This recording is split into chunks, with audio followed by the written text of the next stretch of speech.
Tocqueville est à la fois un penseur et un homme extrêmement paradoxal parce que c'est un aristocrate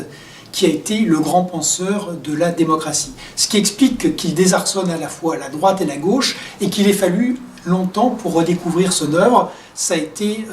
le travail de Raymond Aron et ensuite de François Furet. En fait, Tocqueville a écrit 2 livres magnifiques, De la démocratie en Amérique, qui est très connu, et puis L'Ancien Régime et la Révolution, qui s'interroge sur la manière dont la Révolution a commencé à être libérale et est devenue violente avec la terreur qui avait d'ailleurs frappé directement sa famille. Ce qui est intéressant chez Tocqueville, c'est qu'il a donc bien compris la montée de la société démocratique qui s'effectue autour de l'égalité des conditions, et le fait que cette liberté peut être paradoxale, qu'elle est contradictoire, et qu'elle peut verser dans le despotisme si la passion de l'égalité prend le pas sur la passion de la liberté. Et quand nous regardons aujourd'hui dans le monde la montée du phénomène populiste, dans le monde anglo-saxon, avec le Brexit, l'élection de Donald Trump, ou la démocratie libérale